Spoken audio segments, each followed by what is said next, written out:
बिना कामाची बडबड न करता चालू करू आपण आपला व्हिडिओ।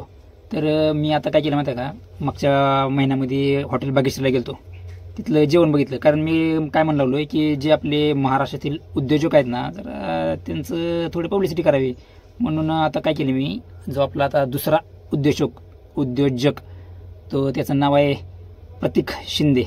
खरं तर हा जो माणूस आहे ना, मुलगा, ह्याला लोक एवढं ट्रोल करतात ना, म्हणजे त्याला रावण म्हणतात किंवा ले माजलेला आहे। म्हणजे ज्या त्याचे रील्स बघितले ना, कुणीही तसंच म्हणेल, कारण ती रील्स तसं काढते, पण जरा थोडं कळलं ना, काढते तसले रील्स शिवाय देण्यासारखं। आता त्याच्या दोन बाजू आहेत। दोन बाजू कशा, तर जो तो दाखवतोय ना म्हणजे रील्सवरती की फालतूगिरी करून, पण दुसरी बाजू त्याची अशी आहे की तो गोरगरिबांना मदत करतो किंवा ते त्याचं जे काही दानधर्म आहे ना तो पण तो करतो।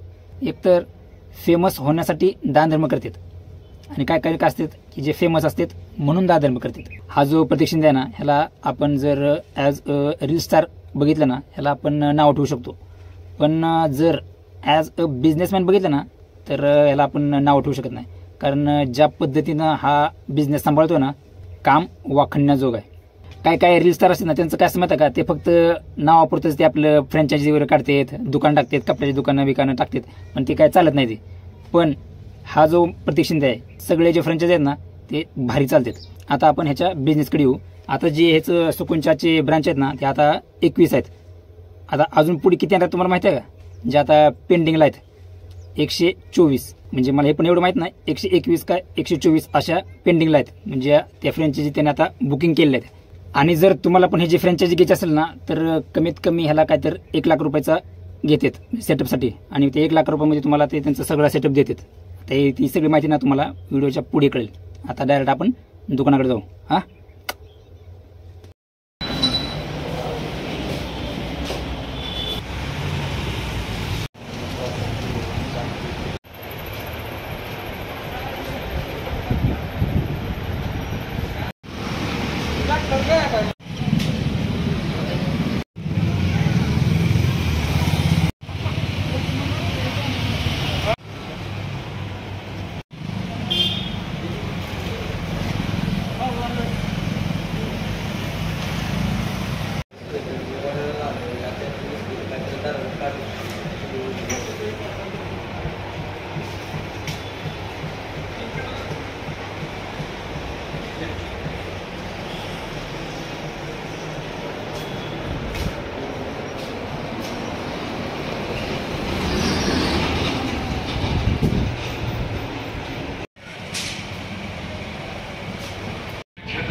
तर आता आपण व्हायरल रील स्टार महाराष्ट्राचा कोण माहिती आहे ना, प्रतीक शिंदे, तर चहा पिऊन बघू आता सुकून चहा कसा आहे टेस्टला।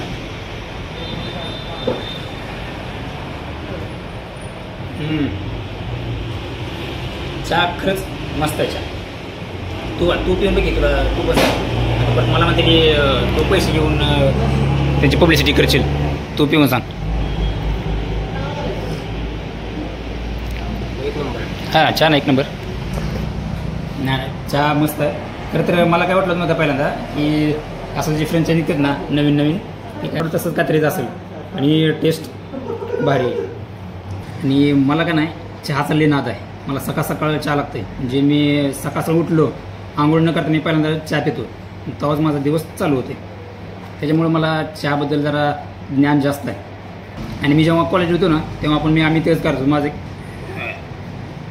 जेव्हा मी कॉलेज होतो ना, तेव्हा मी एक माझा मित्र होता गोपाळ म्हणायचा, आम्ही दोघं रेटिंग देतो चहाचं। म्हणजे आम्ही जिथं पण चहा प्यायला जायचो ना, आमच्या कॉलेजच्या शेजारी जेवढी टप्प्या होत्या ना तिथे जायचो, आम्ही असंच चेष्टेमध्ये रेटिंग द्यायचो की बाबा ह्याला 5 पैकी 4, 5 पैकी 3 असं देत होतो। आणि ही अशी रेटिंग जर आज दिली तर ही रेटिंग 4.5 आहे. जर माझा मित्र गोपाळ जर हा व्हिडिओ बघत असेल ना तर तू पण ये आणि तुझी पण रेटिंग एकदा दाखव सगळ्यांना. तर ह्या फ्रँचायझीचे जे फ्रँचायझी ज्यांनी घेतले ना त्यांचे हे मालक आहेत. आपण त्याला विचारू की हे फ्रँचायझी यांनी इथं कशी आणली. नमस्कार सर्वांना. आपण काय केलं की सुकून चहाचा आपण 2-3 ठिकाणी टेस्ट घेतली. टेस्ट घेतल्यानंतर म्हणजे अशा अजून दुसऱ्या फ्रँचायझीची आपण टेस्ट केली पण आपल्याला कुठलीही टेस्ट आवडली नाही. सुकून चहा सोडून बाकीचे जे आहेत अमृतुल्य असो किंवा अमृतुल्य असो, थाटात असो, खोमणे असो, हे म्हणजे असे 4-5 चहा आपण टेस्ट केले पण आपल्याला कुठलीच नाही आवडली. त्यामुळे मग आपण सुकून एक फायनल केली आणि सुकून फायनल केल्यानंतर प्रतीकदादासोबत कॉन्टॅक्ट केला. जे सुकूनचे सर्व्हिस आहेत प्रतीक शिंदे त्यांच्यासोबत कॉन्टॅक्ट केला पण त्यांचा कॉल लागत नाही, म्हणजे वॉईस रेकॉर्डिंग येते त्यांची. मग आम्ही ठरवलं माझा पार्टनर हिंदूमध्ये की दोघंजण जाऊन डायरेक्ट भेट घेऊ. गेलो डायरेक्ट बिगवनला भेट घेतली त्यांची. मग ज्या दिवशी आम्ही रात्री गेलो त्या दिवशी प्रतीकदादा म्हणतो त्यांच्या काकाने आमचा कॉन्टॅक्ट करून दिला. त्यानंतर काका म्हणजे प्रतीकदादासोबत कॉन्टॅक्ट झाले. प्रतीकदादा म्हणजे की उद्याच्याला या म्हणजे तुम्ही महाबळेश्वरला गेलो. दुसऱ्या दिवशी गेलो आम्ही, सांगितलं दादांना असं असं फ्रँचायझी घ्यायची आहे. मग दादा म्हणजे आपल्याला मागणी भरपूर आहे त्यामुळे जेवढं लवकरात लवकर होईल तेवढं तुम्ही बुकिंग करा.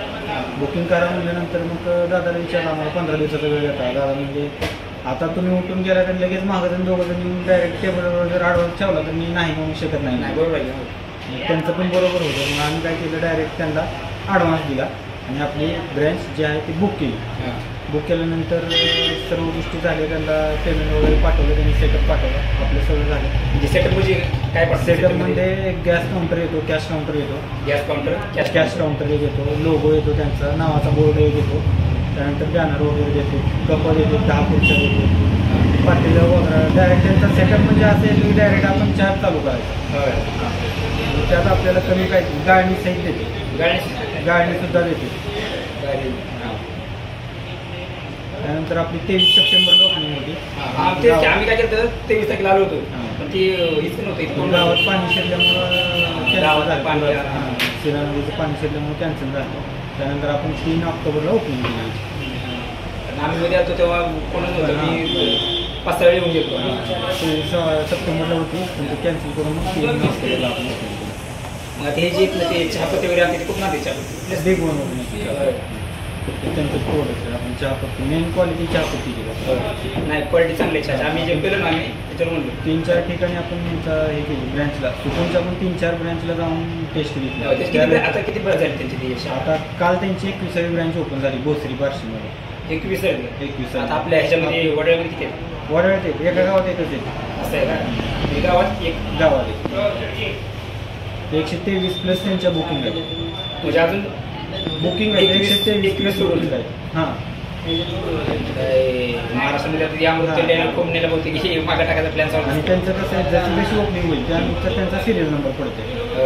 म्हणजे अजून ब्रँच नंबर फिक्स नाही. आता लगेच उद्याच्याला कुठली ओपनिंग झाली त्याला ते 22 नंबर असं.